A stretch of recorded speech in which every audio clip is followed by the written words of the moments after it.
The moment I saw Karen from the HOA marching toward my backyard, clipboard in hand and a smug grin on her face, I knew trouble was coming.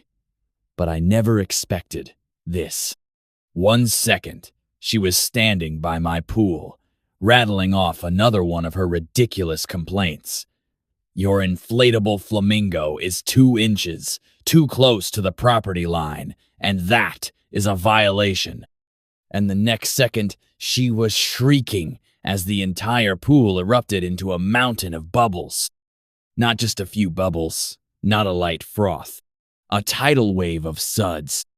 The entire pool vanished under a fluffy, towering mess of foam, rising higher and higher until it looked like a giant marshmallow had exploded in my backyard. Karen's perfectly styled hair was now hidden under a bubble helmet.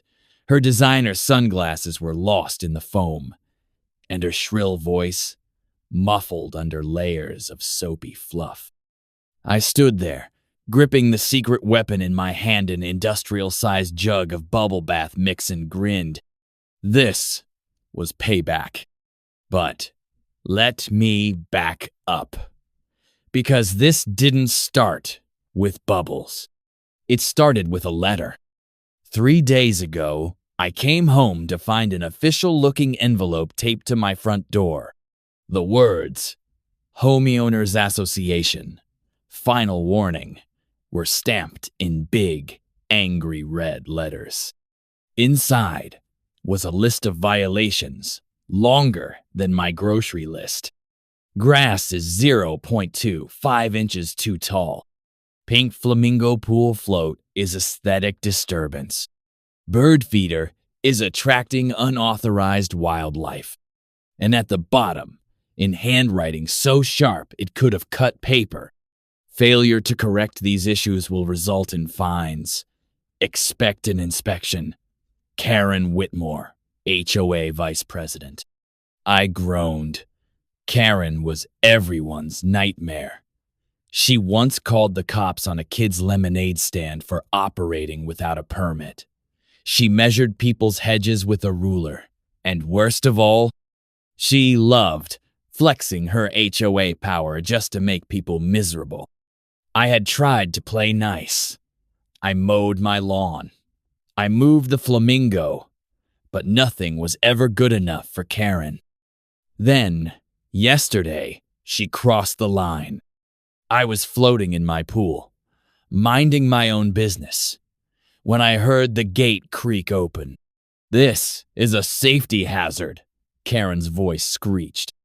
I nearly fell off my float. There she was, in her khaki capris and oversized sunglasses, standing at the edge of my pool like she owned the place. You didn't lock your gate, she said, waving her clipboard. That's a major violation. What if a child wandered in and drowned? I blinked.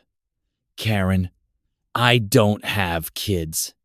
And you just walked into my backyard. She ignored me and started scribbling on her clipboard. Also, your pool water is too blue. It's distracting to the neighborhood aesthetic. I stared at her. You're joking. She wasn't. That's when I snapped. I waited until she left, after giving me another fine, of course, and then called my best friend, Jake. Dude, he said, laughing, you should fill the pool with glitter or pudding. But I had a better idea. Bubbles. Not just any bubbles. Industrial strength. Foam party-level bubbles. The kind that could fill an entire pool in seconds.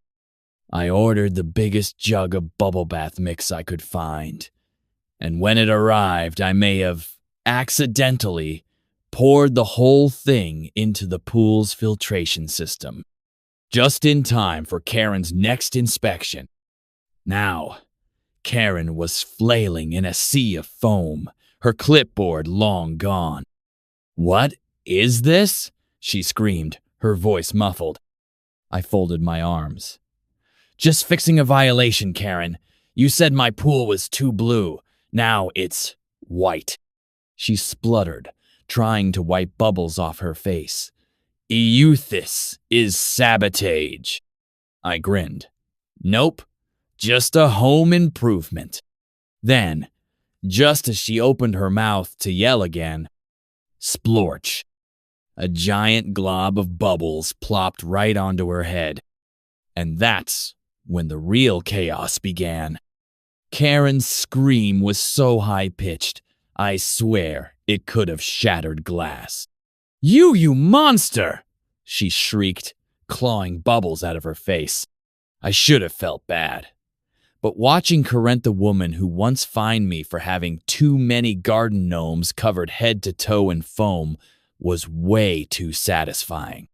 Then, things got worse. The bubbles kept growing. What was supposed to be a funny prank had turned into a full-blown science experiment gone wrong. The foam rose higher, spilling over the edges of the pool, creeping across my patio like an alien life form. Karen stumbled backward, slipping on the sudsy mess. Splat! She landed right on her designer-clad backside. I burst out laughing. Big mistake. Karen's face turned the same shade of red as her violation stamp. She pointed a shaking, bubble-covered finger at me. You, she hissed, are finished. Then she pulled out her phone. My stomach dropped. Whoa, Karen, let's talk about this. But she was already dialing. Hello, police. Yes, I'd like to report chemical warfare at 42 Maple Drive. Chemical warfare? I lunged for her phone, but my feet slid on the bubbles. Whoosh. I went down hard, face first into the foam. By the time I wiped my eyes clear, Karen was already storming out, leaving bubbly footprints all the way to her pristine white SUV. I groaned. This wasn't just a prank anymore. This was war. I thought the worst was over. I was wrong. The bubbles didn't stop. They multiplied. By sunset, my entire backyard looked like a frothy winter wonderland. The foam had climbed up the fence, swallowed my patio furniture, and was now spilling into the neighbor's yard. Mrs. Jenkins next door poked her head over the fence. Oh my, she said, blinking at the mess. Did you explode a car wash? Before I could answer, a gust of wind sent a tidal wave of suds flying right into her rose bushes. She gasped, my prize-winning roses. I winced. Surprise bubble bath? Mrs. Jenkins did not look amused. By morning, the situation had escalated from funny prank to neighborhood emergency. A news van parked outside my house. A guy in a suit stood in front of my bubble-covered yard, speaking into a microphone. Residents are calling it the Great Bubble Incident of Maple Drive, he said seriously.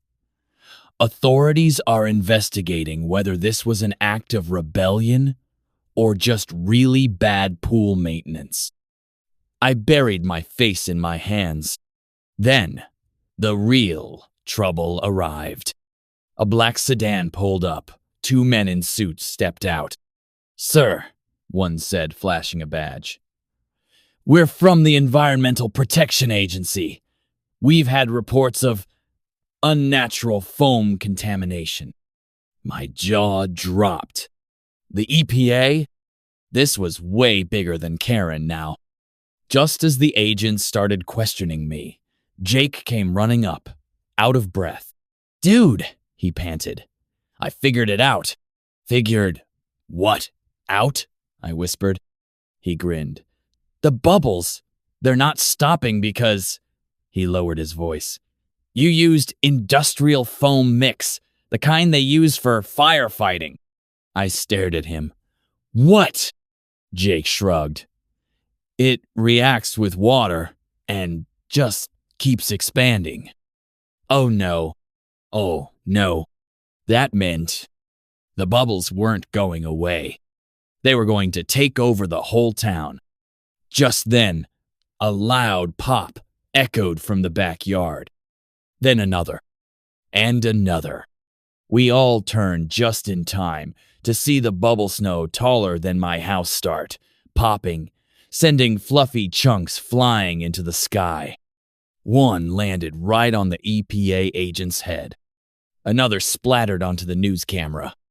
And then, a massive bubble chunk the size of a car detached from the pile and started rolling down the street, straight toward Karen's house. The world seemed to move in slow motion as the car-sized bubble chunk rolled down the street like a runaway marshmallow boulder. Neighbors screamed. The EPA agents dove for cover. Even the news reporter dropped his microphone and ran. And then, crash! The bubble slammed into Karen's mailbox, exploding into a million sudsy pieces. For a second, everything was still. Then Karen's front door flew open. She stood there, eyes wide, taking in the destruction. Her perfect white mailbox was gone, buried under a mountain of foam. Her rose bushes looked like they'd been hit by a snowstorm. Her face twisted in pure, unfiltered rage. "You," she snarled, pointing at me like I was the devil himself. I swallowed hard. This was it. I was dead. Before Karen could march over and murder me, another pop echoed from my backyard. Then another, and another. Suddenly, dozens of bubble chunks were breaking free, rolling down the street like fluffy white tumbleweeds. One flattened Mrs. Jenkins' garden gnome. Another smacked into Old Man Thompson's pickup truck, covering it in foam. The neighborhood was turning into a bubble war zone. Jake grabbed my arm. "Dude, we have to fix this before..." Whoosh. A gust of wind sent a fresh wave of suds flying into the air, raining down on the street like soapy hail. Karen shrieked as a bubble the size of a beach ball splattered right on top of her head. I couldn't help it. I laughed. Big mistake. Karen wiped foam from her face, her eyes burning with fury. "You think this is funny?" she hissed. I opened my mouth to apologize or, at least, try to, but she wasn't done. "Oh, you're going to regret this," she said, her voice low and dangerous. "I'm calling an emergency HOA meeting." My stomach dropped. An emergency HOA meeting meant one thing. They were going to destroy me. Fines, lawsuits, maybe even eviction. I had to stop this before it got worse. Jake and I sprinted back to my house, dodging rogue bubbles along the way. "There has to be a way to stop this," I panted. Jake grabbed his phone and frantically Googled. Okay, industrial foam. How to dissolve." Then his eyes lit up. "Vinegar." I blinked. "What?" "Vinegar neutralizes the chemicals in the foam," he said. "If we dump enough of it into the pool, it might stop the reaction." Hope surged in my chest. "Do we have any?" Jake grimaced. Maybe like one bottle?" I groaned. We needed gallons. Then, an idea hit me. Operation Save the Neighborhood. I grabbed my phone and called the one person who might help. "Hey, Mom," I said, trying to sound calm. "Remember how you make your own cleaning supplies?"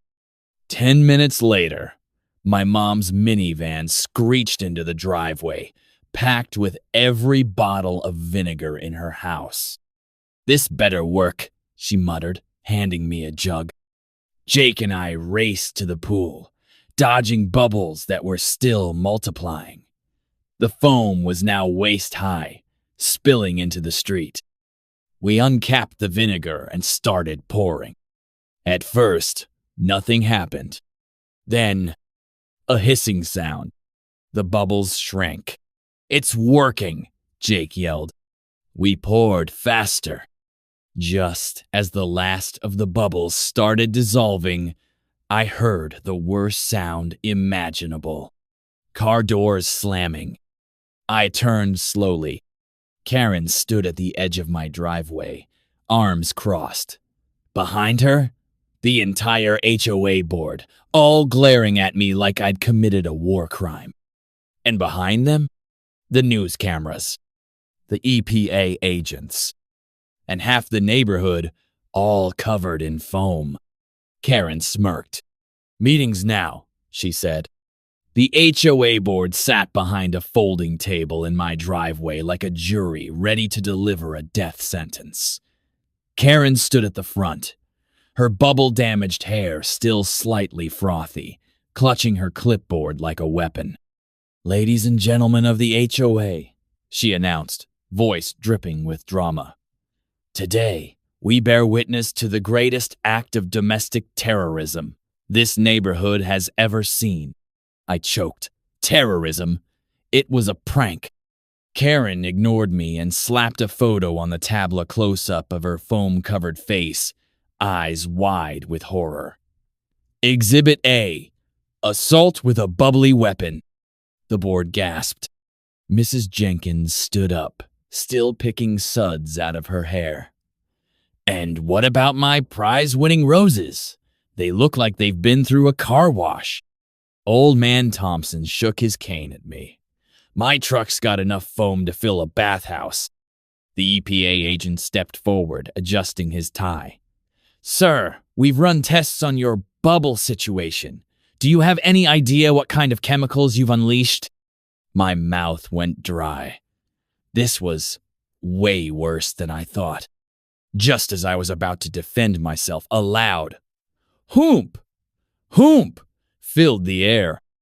Everyone turned as a helicopter circled overhead, kicking up a windstorm of leftover suds.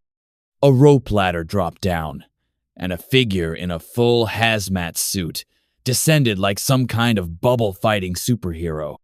The crowd parted as the mysterious figure landed, pulled off their helmet, and "Dad," I blurted.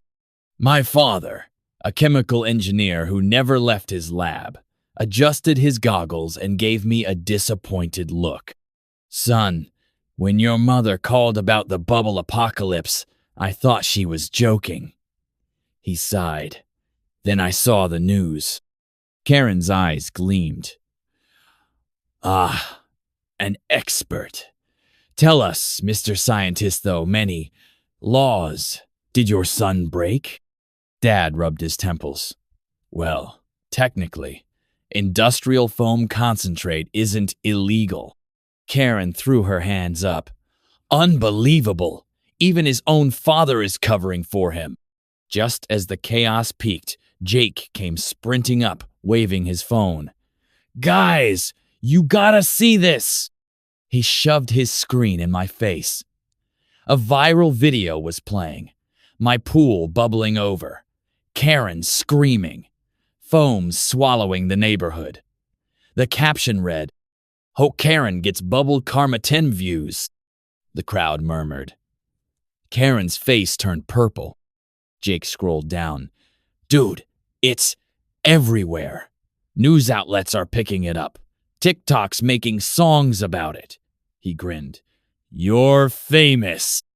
I should have been relieved. But then I saw Karen's expression. She wasn't mad anymore. She was calculating. Karen cleared her throat, suddenly calm. "Well, since this incident has brought so much attention to our lovely neighborhood," she smiled sweetly, "I move that we use this publicity to our advantage." The HOA board blinked. "What?" Karen clasped her hands. "We rebrand. Maple Drive is now the Bubble Subdivision. We host a yearly foam festival. Tourists will flock here." My jaw dropped. Was Karen turning this into a business opportunity? Mrs. Jenkins gasped. "You can't be serious. My roses will be the centerpiece of the festival," Karen interrupted. "Imagine the Instagram potential." The board members started nodding. Even the EPA agent looked intrigued. I stood there, stunned. After all this, Karen was winning? Then Karen turned to me, smile sharp as a knife. "Of course, none of this would have happened without our star here." She patted my shoulder. "So, thank you for your voluntary resignation from the neighborhood." The crowd went silent. I froze. "What?" Karen's grin widened. "Oh, didn't I mention? The HOA has unanimously voted to buy your house. At a discounted price, of course. Consider it reparations." My stomach dropped. She wasn't just profiting off this. She was kicking me out. Before I could argue, a roar erupted from the crowd. Not angry shouts. Cheers. The neighbors were clapping for Karen. I looked at Jake, then at my dad. Both wore the same grim expression. This wasn't just a loss. It was a total surrender. As the celebration continued, I numbly walked to my backyard. The pool was finally clear, the last few bubbles popping quietly. I sat down, head in hands. Then, squish. I looked up. One tiny bubble had floated down and landed right on Karen's shoe as she strutted past. She slipped, flop, right into the pool. For the second time that week, Karen emerged, soaked, spluttering, just as the news cameras turned her way. Karen's dramatic pool plunge was captured in perfect high definition by 3 different news cameras. The footage spread faster than the bubbles had. Within minutes, Karen's karma was trending worldwide. As she sputtered to the surface, makeup running down her face like a sad clown, something unexpected happened. The crowd's cheers died instantly. A hush fell over the neighborhood. Then, from the back of the gathering, a single, slow clap began. It was Mrs. Jenkins. "I've waited 15 years to see that," she declared, her voice shaking with emotion. The elderly woman stepped forward, her foam-streaked gardening gloves still on. "That woman fined me when my cat looked at her wrong. She made the Rodriguez family repaint their house because the shade of blue hurt her eyes." She pointed a trembling finger at the dripping wet Karen. This is justice." The crowd erupted. What happened next was nothing short of a suburban uprising. Mr. Thompson, who'd lived on the street since 1978, threw his HOA rulebook into the pool. "I'm done. Done, I tell you." The Rodriguez kids started a chant. "Bubble King! Bubble King!" Even the EPA agents were nodding along. One whispered to me, "Between you and me, that was awesome." Karen, still treading water in the pool, looked around in horror as her perfect kingdom crumbled. "You can't do this. There are rules. There are—" Sploosh. Someone threw a pool noodle at her head. Just as the chaos peaked, a sleek black Tesla screeched to a halt in my driveway. Out stepped a woman in sunglasses so large they could qualify as a visor. "Which one of you is the Bubble King?" she asked, looking between me and my still dripping father. "I guess that's me," I said. She thrust a business card into my hand. "Lydia Carmichael, talent agent. We need to talk movie rights." Karen made a sound like a tea kettle exploding. Movie rights? Over my dead. Actually, Lydia interrupted, adjusting her sunglasses, we were thinking Meryl Streep could play you, unless you'd prefer to be portrayed as less sympathetic. Karen's mouth opened and closed like a goldfish. While Karen was distracted by Hollywood dreams, the neighborhood held an impromptu vote right there in my backyard. By unanimous decision, except for Karen's one very loud no, the HOA board was dissolved. Mrs. Jenkins was declared Supreme Gardening Overlord. Miss Thompson became Minister of Not Giving a Damn. And I got named Official Neighborhood Menace, but in a good way. Karen stood there, dripping, watching her life's work disappear faster than the last bubbles in my pool. You'll regret this, she whispered. All of you. Then she marched to her SUV, slipped on a lingering bubble patch, fell flat on her back, got up, and drove away at exactly 17 miles per hour. Speed limit. We never saw her again. Rumor has it she moved to a neighborhood with even stricter HOA rules. Some say if you listen carefully on quiet nights, you can still hear her measuring grass blades with a ruler. 1 year later, my house became a tourist attraction. Bubble King's Castle, the sign says, courtesy of the Rodriguez kids. We did host that foam festival. It was so successful, we made it annual. Mrs. Jenkins' bubble-covered roses won first prize. The movie? Streaming now. I'm played by some hot young actor. Karen's character gets redeemed in the third act and opens a bubble tea shop. As for my pool, well, let's just say I keep a bottle of industrial bubble mix in the garage. Just in case.